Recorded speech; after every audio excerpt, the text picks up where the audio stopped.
Good morning, ladies and gentlemen. Welcome to our welcome to the second annual Banned Book Festival. Yay! Where we celebrate the life of books. There are a lot of things you can do here. Please, when you get a chance, there'll be readings and music. People can get up and move around. So let's everybody understand that there'll be a lot of going-ons. We're trying to uncover all 100 books from that list over there. Please uncover if you've read a book and put your initials on there. Here's a social action project where you can take a picture of yourself. Oh, the sign's gone. Here it is. Get convicted for reading banned books and post this on your social media. Please, somewhere out there so that Sheriff DeSantis can see that. And then we're also going to have an opportunity for the youth. Eventually go downstairs, going to do an art project, and then they're going to come back and talk about the books that they love. And we have music, we have food, we have Bergen Family Services. We're donating books to them. So if you want to make your way eventually to that table. So the idea is that this is going to flow like any other festival. So get up if you need to, move around the room if you need to, do what you need to do. And in addition, we'll have some readings that are going on. So great. So it's so fantastic to have all you. I wanted to talk about the importance of banned books for a while. Something that's getting worse in our country. We're having more and more people who are getting up there and banning books. And it reminds me of how this has been going on for centuries and still is going on in the United States of America. Hypatia of Alexandria was born in about 350. Here's a fictional picture of her from the movie Agora. Have you seen Agora? Yes, go rent the movie Agora. You can get it and watch it at home. It's the story of Hypatia, who was this brilliant young lady. She's the one who edited all of the books of Euclid and turned his math into readable. She edited Ptolemy and made his math corrected in easy. She corrected the father of algebra's math. And she did all this kind of stuff. She was a brilliant woman. She tutored anyone who would come to hear her. She had open classrooms back in ancient Alexandria in 350 BC. And they all became angry with her because they wanted her to stop teaching math and teaching science and stop being a pagan. They wanted her to convert to Christianity. She said no. She didn't think that was important. And she continued to lecture, including some very famous early Christian bishops were her students, and as well as large numbers of mathematicians. She's one of the people who may have corrected the math that eventually led to a heliocentric view of the universe. Unfortunately, people got upset with this woman because she was reading and teaching math. Even her father, who was a great mathematician, let her edit all the books and mentioned that his daughter actually did that. She was captured by a mob of Christian fanatics. They drug her into a church, stripped her, and killed her with a bunch of roof tiles. And then over time, her history has been erased. We've lost all of her writings. She was banned. We don't even really know what she looked like. And yet we find, with mathematicians say, her voice within everything that we've ever read.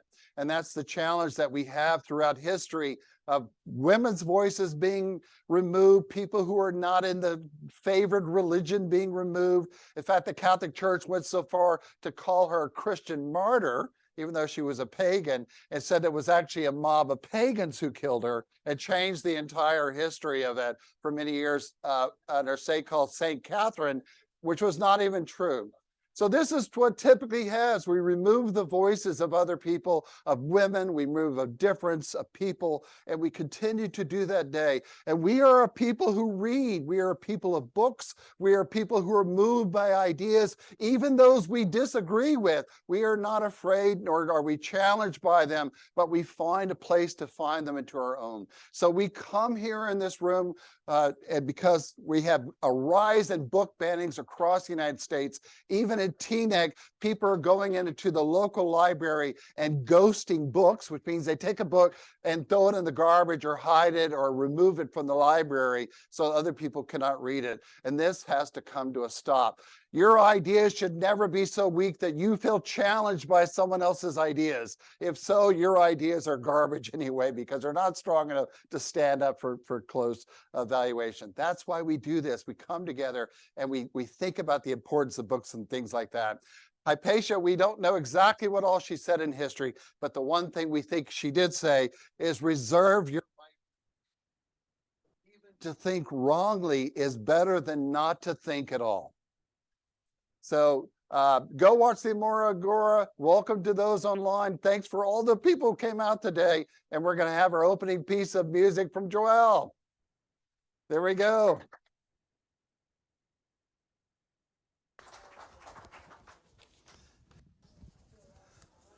Thank you, Curt. I'm very honored to be here. And I have to say, I really appreciate the occasion because it says musical interlude includes a variety of rousing and reflective musical selections.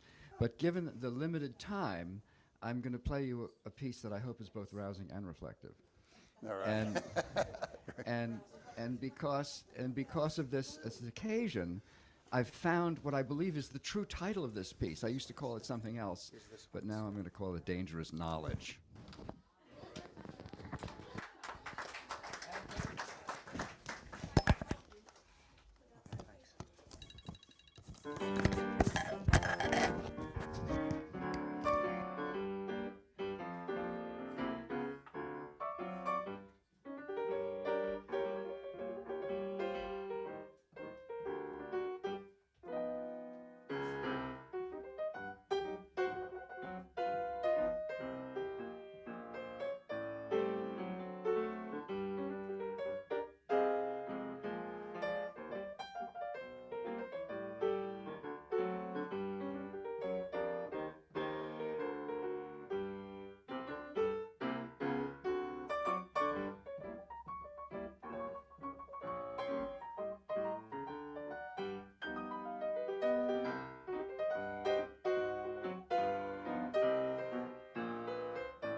Thanks, Joel. We put him at the first of the top of the house because he's heading into Manhattan right now to actually do a show. So be especially careful if you have hard evidence for the dangerous knowledge. Thank you. And Susan Lesh, you're up.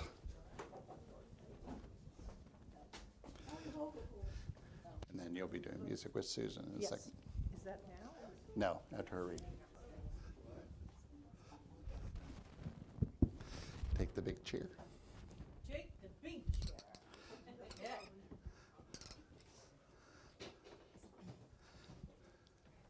All right, we good? Are we on? We are now. Okay. Am I on? Yes, I am. All right. Hello, I am reading Our Skin, a first conversation about race by Megan Madison, Jessica Rowley, and Isabel Roxas. And the reason I'm reading this today is because this book is banned in Westfield, New Jersey public school libraries. They voted, the school board voted this to be removed. So here we go. Let's hear it. We all have skin. It comes in different colors. What color is your skin? We see different school colors at the playground, at the grocery store, and on TV.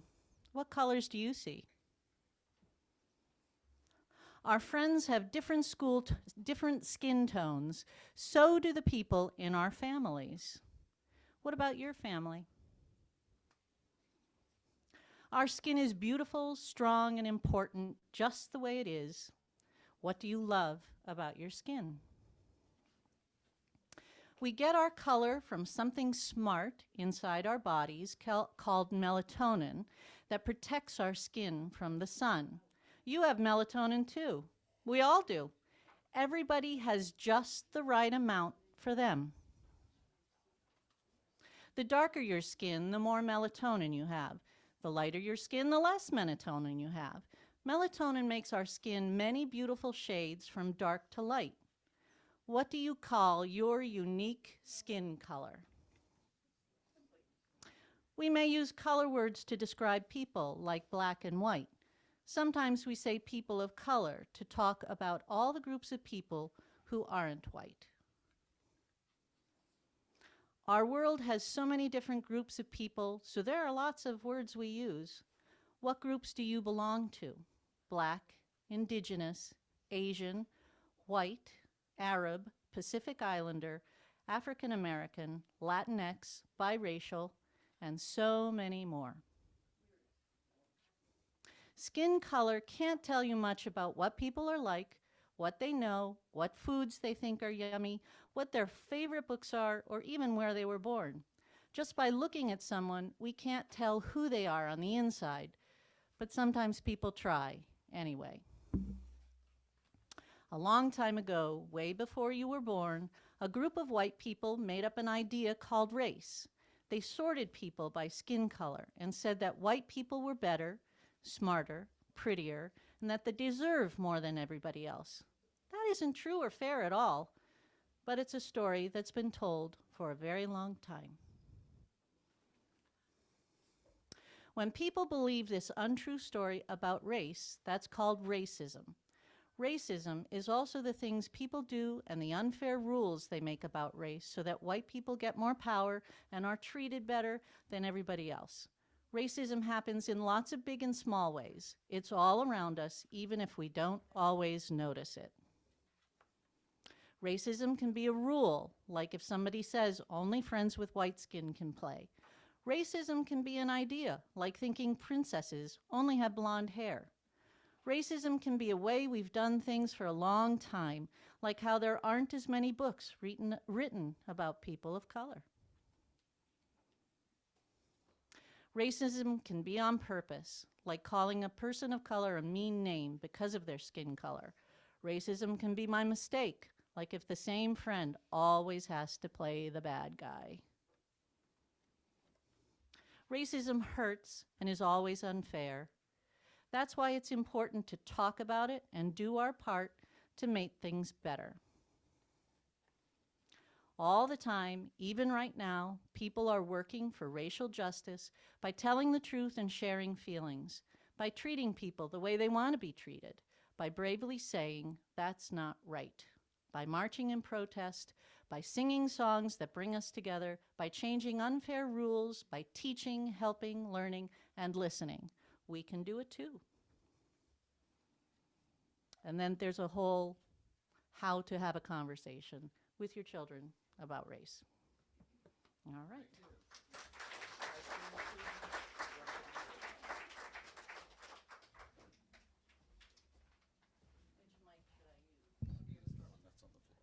Use the one on the floor. Okay, we are going to do from Jean Sibelius, A Song of Peace.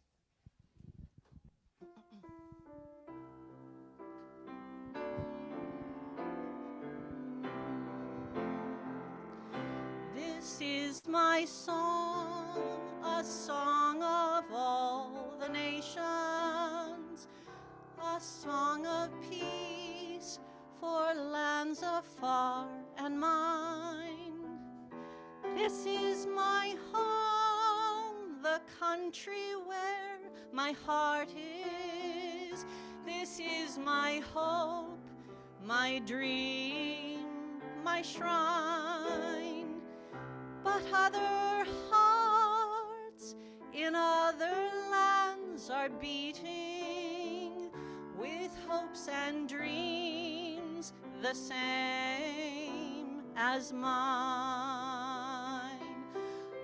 My country's skies are bluer than the ocean, and sunlight beams on clover leaf and pine. But other lands have sunlight too and clover, and skies are sometimes blue as mine.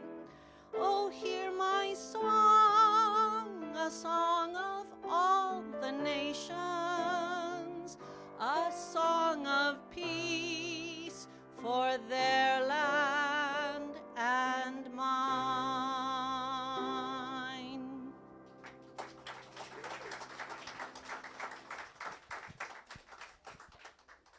On the floor? So on your table are some centerpieces. The youth are going to now take those and they're going to go down and they're going to change them and bring them back in a minute. So if the youth want to come and take the bags off of the tables, and then they'll be going downstairs and then coming back and talking about their favorite books. Here's some bags. Take any bag off of a table. Here's some. The rest of them are downstairs. There you go. And with that, I'd like to call up Joanna Leister. Johanna, excuse me.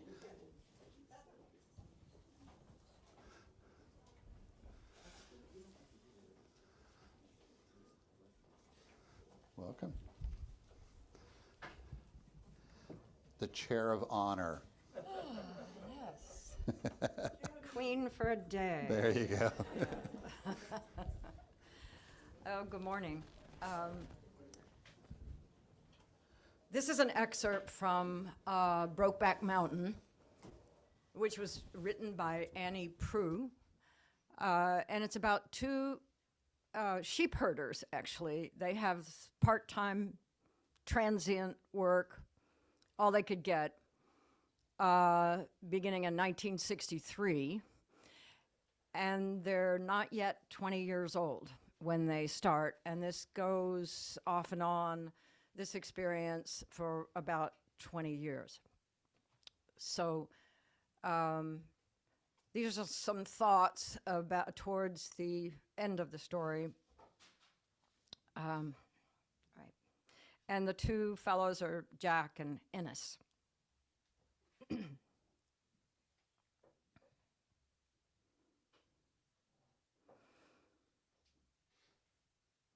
What Jack remembered and craved in a way he could neither help nor understand was the time, that distant summer on Brokeback, when Ennis had come up behind him and pulled him close, the silent embrace satisfying some shared and sexless hunger.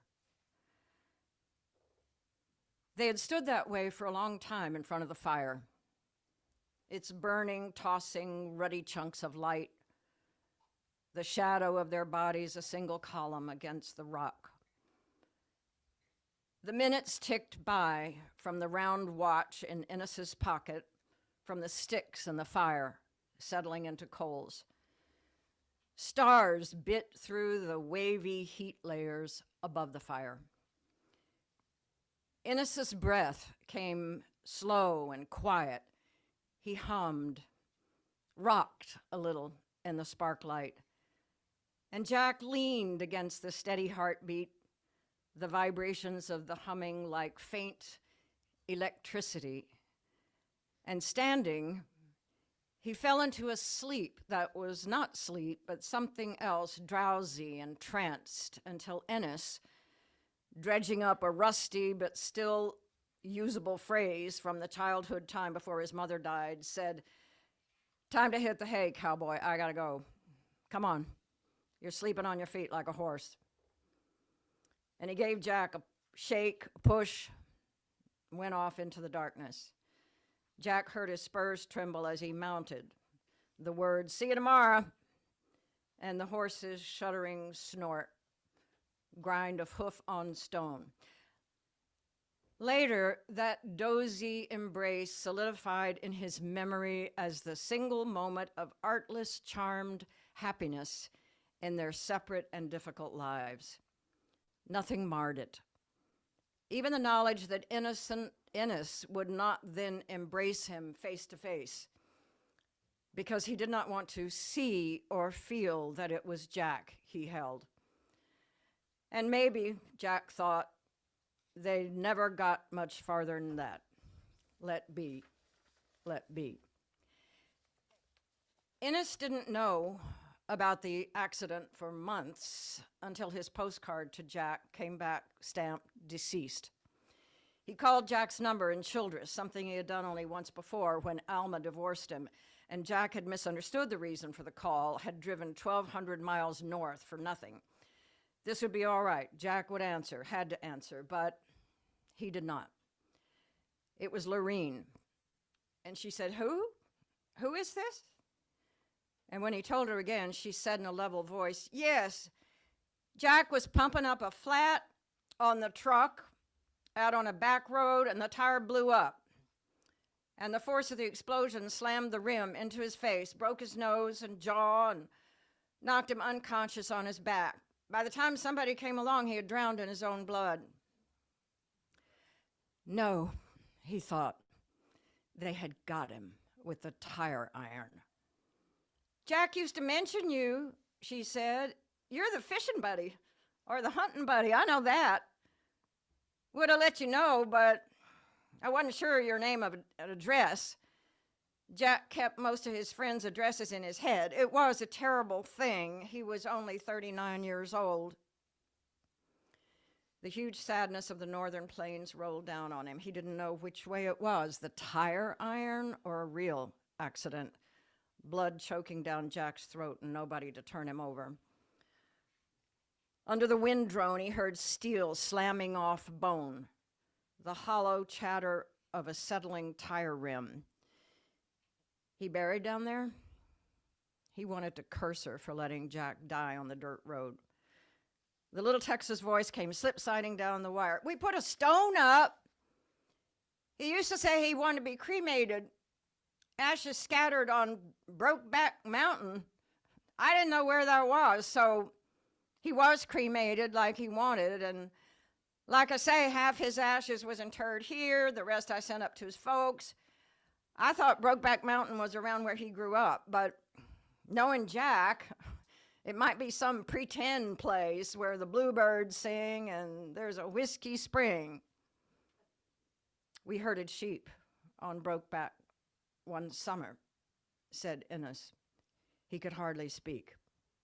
"Well, he said it was his place. I thought he meant to get drunk, drink whiskey up there. He drank a lot." "His folks still up in Lightning Flat?" "Oh, yeah. They'll be there till they die. I never met them. They didn't come down for the funeral." "You get in touch with them. I suppose they'd appreciate it if his wishes was carried out." No doubt about it. She was polite, but the little voice was as cold as snow. it. Thanks.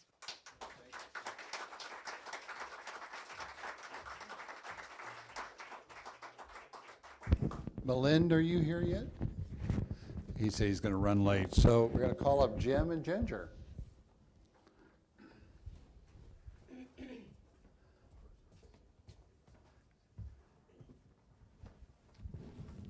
This is actually Ginger's show right here. Many of us may not know it, but we have our very own banned book and banned book author right here in the society, and that's Ginger. 30 years ago, Thank you. 30 years ago, Ginger, who was teaching at PS 189 in District 6 in New York City, found a need to write a book that was relevant to the kids that she was teaching in, what was it, first grade? Yes. In first grade. And so she did. And Ginger's going to read this very short children's book first, and then we're going to talk a little bit about the mechanisms that brought it to being banned. And spoiler alert, this is a success story, what we did to get it unbanned. I had a secret weapon. And you'll know what it is before it's over. Okay. This book was prompted by, thank you. This book was prompted by the fact that my students would leave, many of them, this is in Washington Heights, would leave around Thanksgiving and not come back that Monday. They would come back at the beginning of January. Outrageous. True, they came back looking radiant, healthy, and we were all pasty-faced and beaten down by the cold weather, but I was sure they missed a lot. However, I tried to find books that described where they were going, what they were doing. There were none. There were none about Dominican kids. This gave me an idea. How about I find an obliging family and follow that child to the Dominican Republic and see what their experience was like. Fortunately, this is unexpected. Jim, I'm going to ask you to continue. Sure. Thank you. Well, Yeah, go sit okay. down. No, you want me to read the book? I'm telling you. Okay. Well, okay. I'm going to try to.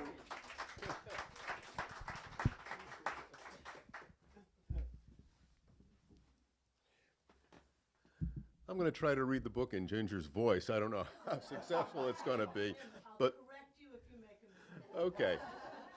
Anyway, I had earlier worked at the New York Post, and I'd made a friend of a photographer there named Martha Cooper, and I introduced Ginger to Marty, and the two of them together set out to do this book. Marty did the photographs, and Ginger wrote the book. So the book is My Two Worlds. It's the story of Kiersey Rodriguez, one of Ginger's students.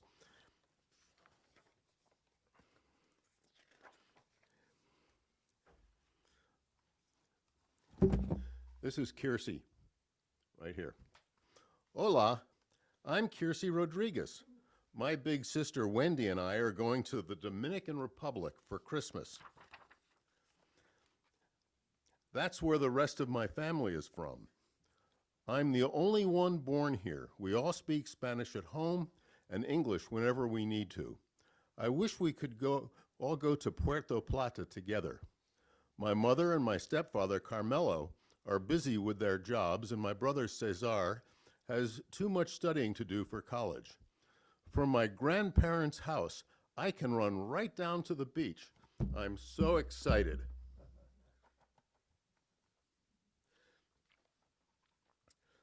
I love to shop for presents. It's going to be fun to give them out. My mother and I don't want to forget anybody. And there they are shopping at a few fairly well-known New York City department stores.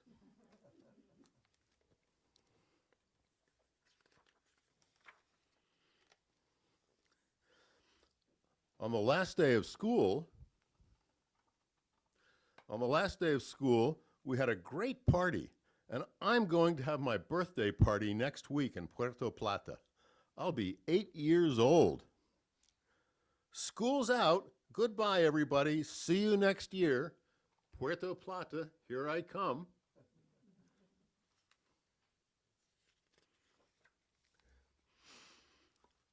On the plane, Wendy lets me have the window seat. I know what to look for: the Atlantic Ocean, Florida, the Bahamas, the islands in the West Indies, and finally, after about 4 hours, the beautiful beach of Puerto Plata. We landed. I changed my watch, so it's 1 hour later. Now I'm on Dominican time. It's very hot here in Puerto Plata. Get me out of these clothes.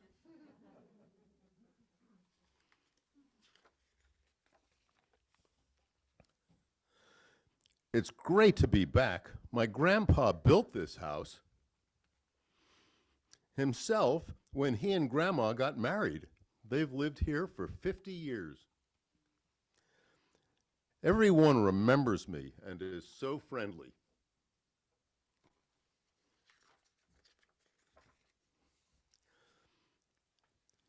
Here I am outside. Here I can go outside whenever I want. Most of the time I play with girlfriends. We speak together in Spanish because they don't know English.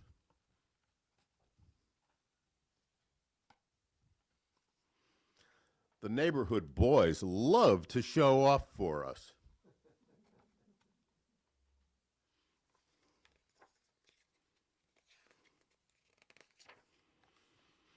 Kids in Puerto Plata work hard helping their families.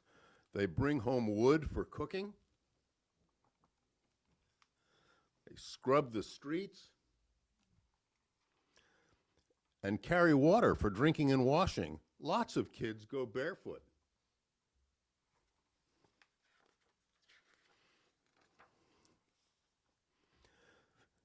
Many people get around on horses and bikes and burros. Wow, 1, 2, 3, 4, 5, 5 people on one little motor scooter.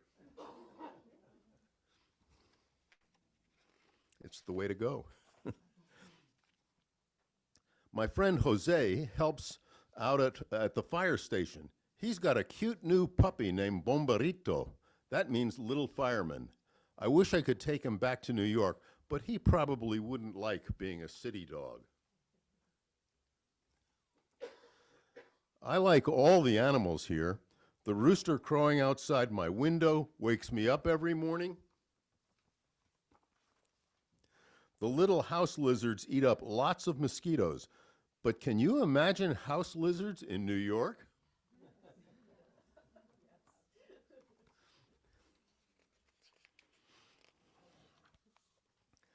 On Christmas morning, we visit my cousins. They love the Monopoly game I brought them. We play until it's time for Christmas dinner. My grandma has fixed our favorite foods.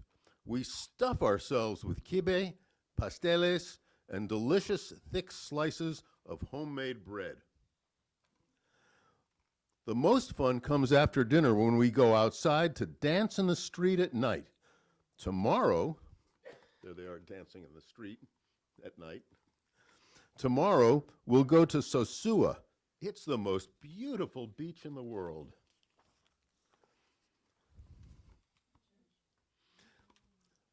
The beach is hot and loaded with tourists.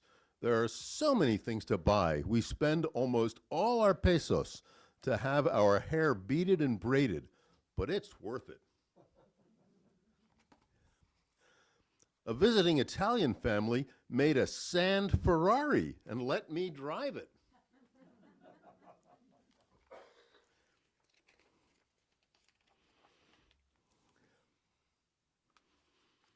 That wave almost dunked me. There's time for one last delicious pineapple drink before we leave the beach. On the way home, I hear merengue music and start dancing. I beg the musicians to come to my party tomorrow. There are the merengue musicians.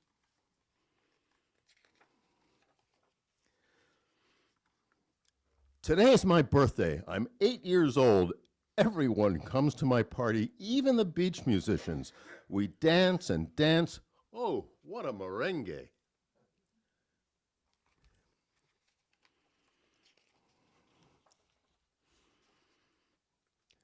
It's time to go home.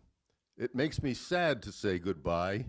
In less than 4 hours, we'll be back in New York City.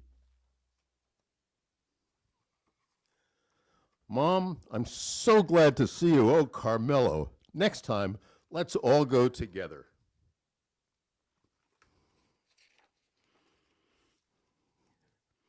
I'm back on my own block. It looks beautiful. Everything is covered with snow. I'm going to get my sled. I hope it snows all winter.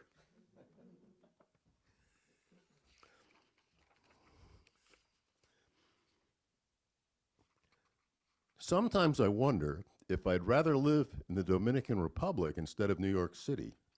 Well, I don't know. I'm glad I don't have to choose. I belong in both worlds, and each is a part of me. So,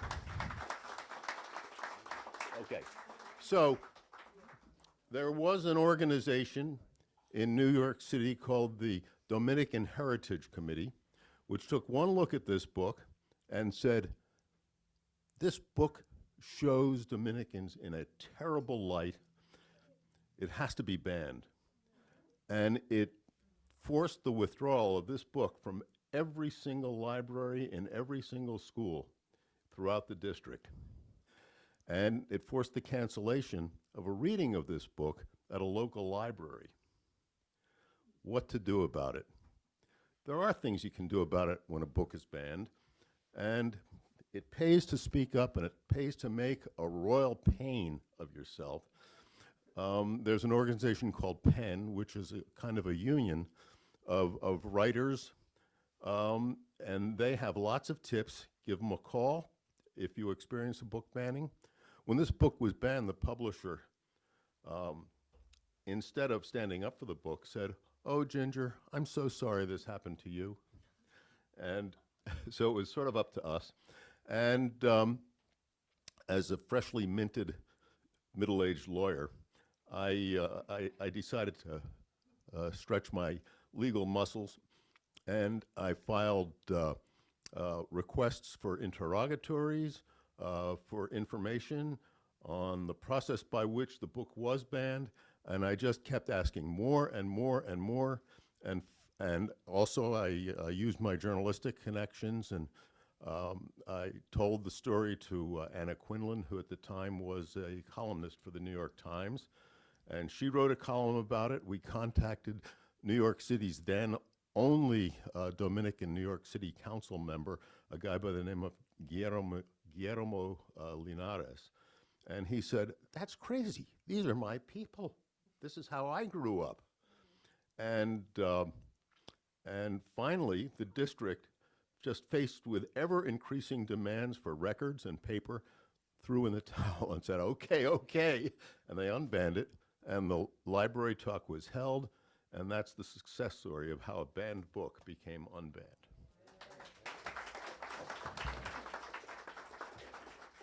Will be a musical selection. Yay, okay. So I chose a couple sing-alongs, so I hope you sing along. The first one is going, oh, let's move this chair out. I'm gonna sit in here, actually, because I can't play with the arms on that chair.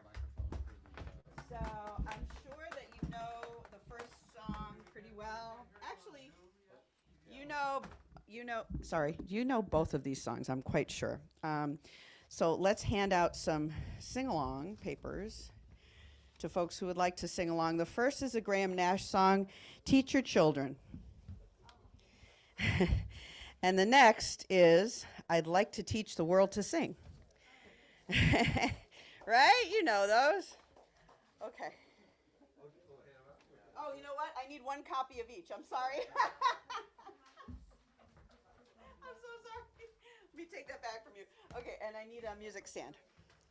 Music stand. I'm sorry. I've been moving for the last week and a half. I haven't had a chance to practice as much as I would have liked. So,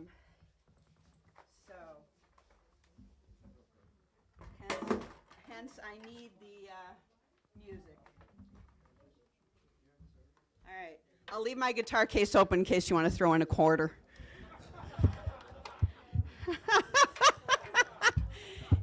You know, you might feel generous. Who knows? All right. Let's start with Teach Your Children. Oh, sorry, I have to start lower. You who are on the road must have a code that you can live by. That's right. And so become yourself, because the past is just a goodbye. Teach your children well. Their father's hell did slowly go by, and feed them on your dreams. The one they picks, the one you'll know by. Don't you ever ask them why. If they told you, you would cry.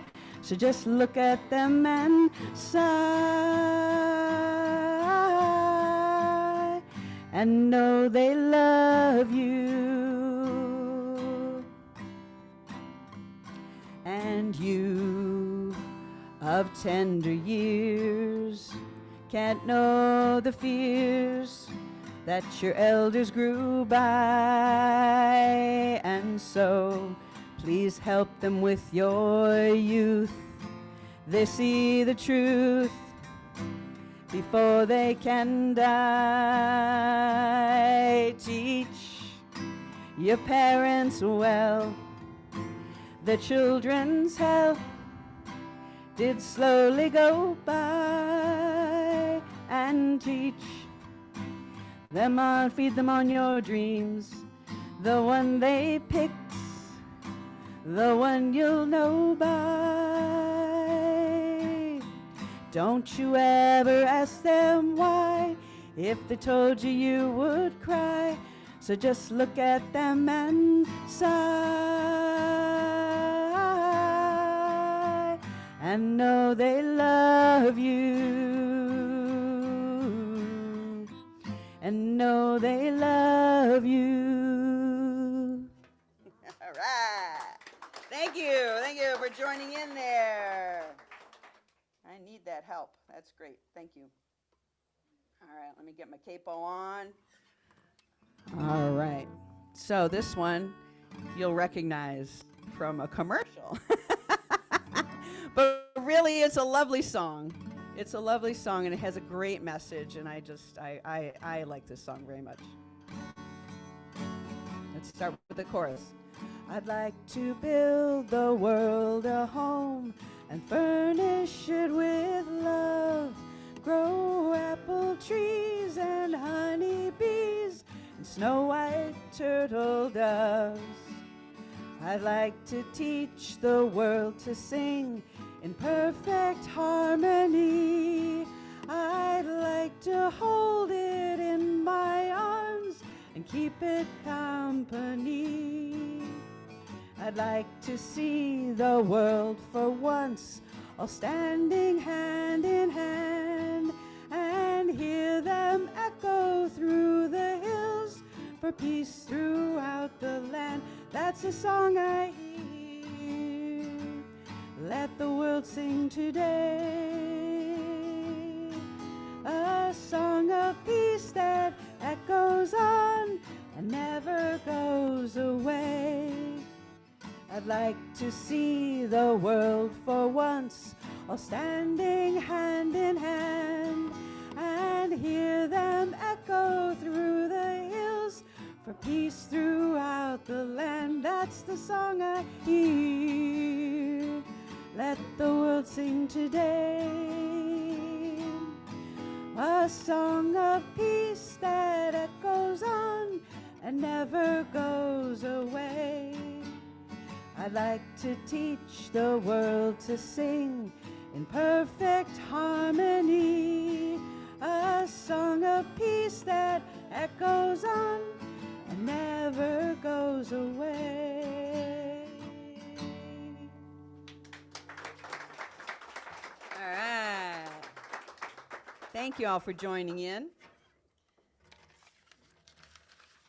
And with that, we're going to call up Pam Berglund.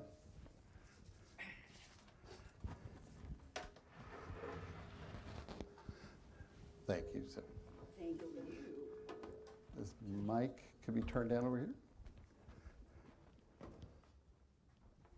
Now you all want a Coca-Cola, right?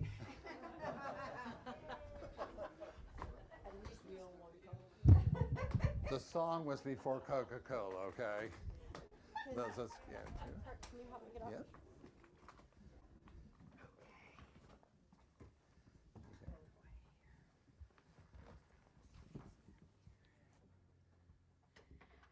Good morning, everybody, and I want to thank you for allowing me to share the book that I love, the book that so many of you loved, and the movie that made a splash.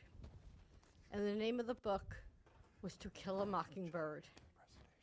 And we all remember Gregory Peck as a lawyer in the Deep South, Alabama actually, who was defending a man, a black man, for raping a woman, a white woman. And I was absolutely shocked when I was looking up banned books that To Kill a Mockingbird was a banned book. The book was actually written in 1960, and it was about the era of 1930 in the Deep South, when there was a lot of issues going on between blacks and whites, between the rich and the poor. And the book was banned in quite a number of states in the United States. And I'd like to read you what points in the book were actually in question.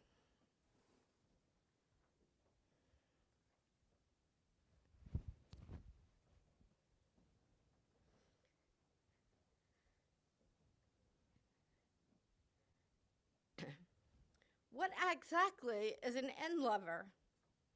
Scout asks her father in Mockingbird, which is set in the 1930s Alabama.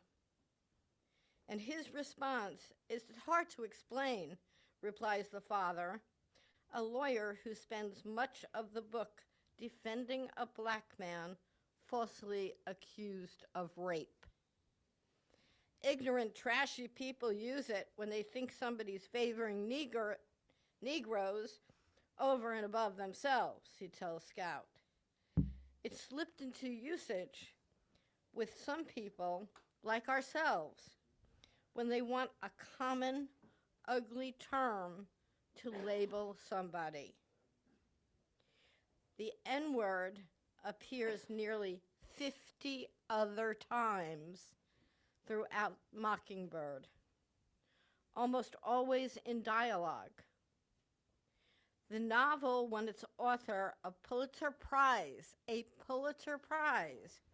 for fiction, and made the values of the civil rights movement, particularly a feeling for the good, awful unfairness of segregations, real for millions, as Michael Gerson once wrote for the Washington Post. But among the millions of readers for as long as it's been in print, Mockingbird has inspired different strong feelings of a different sort in towns and schools and meeting halls across the country. And just like Biloxi, a school system was widely rebuked, including the author in a cheeky letter to the Richmond Times. So what was the issue? In Virginia, 1966, the book was banned when a student came home to his father and read the book in his home. The father was a lawyer, and he felt that the book was trashy, and he was appalled that his son was made to read To Kill a Mockingbird. And with that, his power and his strength as an attorney went to the school board and had the book banned from all the school libraries. But there was also a student in Biloxi, Mississippi, who had the same issue. But their issue was that the nigger word, or the N word, was used in the book. And then finally, what really comes to mind is that we are so quick to ban our books because of language, because of racism, because kids need to understand what's happening in the world. And I remember reading the book Death at an Early Age by Jonathan Kozol. Jonathan Kozol was a teacher who was in Roxbury trying to teach children about the English language and making literature an experience for them. And he wanted to show his students, who were